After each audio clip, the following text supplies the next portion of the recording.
If your 2026 travel plan for Europe consists of simply booking a flight and grabbing your passport, you are walking directly into a logistical disaster.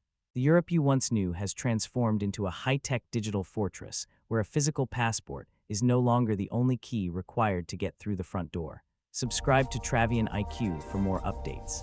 We are entering a new era of mandatory biometric fingerprinting at every border, digital entry permits that didn't exist a year ago, and a reality where a dead smartphone battery could be the primary reason you are denied boarding. The rules of the game haven't just been updated, they have been completely flipped upside down. From hidden accommodation levies to luggage traps that cost more than your actual seat, this is the ultimate survival guide from Travion IQ to ensure you cross the Atlantic without being fined, rejected, or sent back on the next flight home.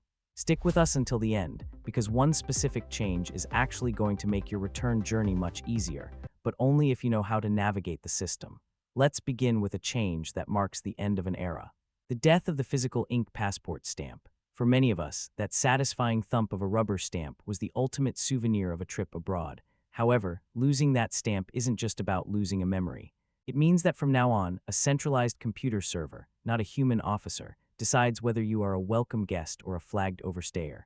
Rolling out fully into 2026, the European Union is completing the implementation of the Entry/Exit System, or EES, across all Schengen external borders.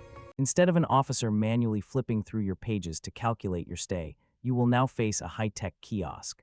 This machine will capture your fingerprints and a high-resolution facial scan to verify your identity for every future trip. For travelers from the United States and Canada, the days of fuzzy math regarding the 90-day visa-free limit are officially over. The digital tracking is now precise down to the very second you cross the line. If you stay for 91 days, the system flags you instantly, and you cannot charm your way out of a multi-year ban because you cannot argue with an automated server. While the system is designed for efficiency, the reality is often more like a high-stakes self-checkout line during rush hour. When the hardware glitches, the entire border stops moving. If your itinerary involves major hubs like Amsterdam Schiphol, Frankfurt, or Paris Charles de Gaulle, you must pad your schedule. Adding biometric enrollment for every single non-EU passenger creates a massive bottleneck. A Travion IQ Pro tip: long-haul flights dehydrate your skin, and dry fingers often fail to scan correctly on digital glass. Applying a small amount of moisturizer while you wait in the immigration line can be the difference between a 10-second scan and a 10-minute ordeal in the slow lane. Furthermore, never assume the system clocked your exit correctly. Always save a digital copy of your boarding pass or train ticket after you return home. That PDF is your legal shield if the database incorrectly thinks you never left Italy. But getting through the physical border is only half the challenge. Very soon, you won't even be allowed to board your flight to Europe without obtaining digital permission first. This is ETIAS, and it is essentially Europe's way of evening the playing field. If you have ever had international friends visit America, you know they must complete an ESTA form online before they fly. Now, the tables have turned. Whether you are American, Canadian, or from any of the 60 other visa-free nations, you can no longer simply show up at the gate. Starting in late 2026, once ETIAS is fully operational, airlines will require this digital green light to be linked to your passport number before they issue a boarding pass. No approved ETIAS means no check-in, period. On the bright side, this isn't a one-and-done requirement for every single flight. A single approval is valid for 3 years and covers multiple vacations, provided you respect the 90-day stay limit. The fee is set at €7, which is about $8, but don't let the low price fool you. It is a strictly administrative process that requires time for approval. Travion IQ recommends treating this just like a passport renewal. Submit your application the moment you book your flight to avoid any processing delays. If you hold a secondary EU passport or a residency card, you are exempt. But for the rest of us, this digital approval is the new key to the continent. Subscribe to Travion IQ for more updates while the EU is still fine-tuning ETIAS. The United Kingdom has already moved ahead with its own system. If your 2026 trip includes a stop in London, you need to be aware of the UK ETA. Since early 2025, Americans and other visa-free visitors have needed this advance permission to enter Britain.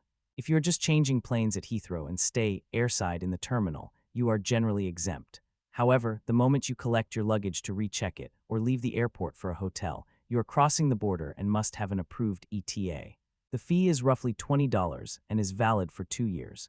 The application app requires you to scan your face and your passport chip. Here is a technical warning from Travion IQ. The NFC signal often fails if you leave a heavy-duty phone case on. Strip the case off before scanning to avoid a digital headache. Approval can take up to 3 business days, so don't wait until you are in the Uber on the way to the airport. Once you have cleared the digital hurdles, the actual act of flying to Europe is becoming more convenient. 2026 is shaping up to be the year of the non-stop flight. Airlines are finally realizing that travelers hate sprinting through massive connection hubs. We are seeing major route expansions, such as American Airlines flying directly from Dallas to Athens and Air France connecting Las Vegas straight to Paris. United is also adding seasonal nonstop routes to help you bypass the chaos of London or Frankfurt. If you want to save money for experiences rather than airfare, budget disruptors like Norse Atlantic and French Bee are offering round-trip fares in the $500 range. However, you must know the Travion IQ golden rule for budget flights. That low price usually covers a personal item only. Unless you plan on wearing your entire wardrobe onto the plane, you will pay extra for a carry-on and significantly more for a checked bag. Always assume you have zero protection if you miss a connection on a separate ticket. The airline is counting on you to ignore the luggage fee page during checkout. Speaking of costs, be prepared for the green surcharge. Europe is implementing a climate plan called Fit for 55, which requires airlines to use sustainable aviation fuel. This fuel is significantly more expensive than regular jet fuel, and those costs are being passed directly to you. Whether you fly an American or a European airline, if you land in an EU hub, you are paying this environmental fee. Expect your final checkout screen to be $30 to $60 higher per person than the initial search result. The era of consequence-free cheap flights has officially ended. Your digital life is also becoming a point of failure. Paper boarding passes are facing extinction. By late 2025, airlines like Ryanair began aggressively ditching paper and pushing passengers toward their proprietary apps. If you fail to produce a digital pass and require a reprint at the airport, you could be hit with a €55 check-in fee. This forces you to stay glued to your screen. Download the airline app before you leave home, take a screenshot of your pass to bypass spotty airport Wi-Fi, and treat your portable power bank like it is oxygen. If your phone dies at the gate, your vacation might die with it. Regarding luggage, there has been a lot of misinformation about free carry-on bags in Europe. Do not believe the hype. While the European Parliament has discussed making a small cabin bag free, it is not yet a legally binding law. Until it is officially signed off, airlines are doubling down on enforcement. Carriers are aggressively using metal fit test frames at the gate. Some agents even earn a commission for every oversized bag they catch, so do not expect them to be lenient. If your suitcase wheels stick out by half an inch, you are paying a gate fee that often exceeds the price of the flight.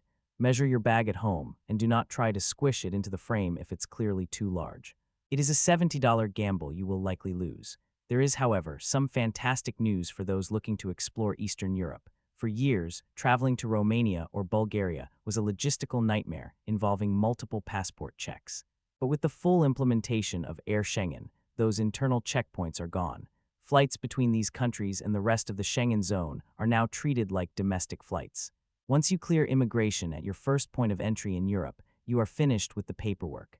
You can walk straight to your gate for Sofia or Bucharest without showing your passport to another officer. This can save you nearly an hour of stress during a tight layover and makes Eastern Europe as accessible as Italy or France. As you plan your budget, watch out for tourist taxes.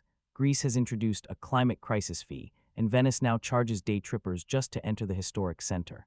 Spontaneity is also becoming a thing of the past. We have moved into a strict reservation culture. For the most popular sites like the Acropolis in Athens or the Trevi Fountain in Rome, you must book specific time slots weeks in advance.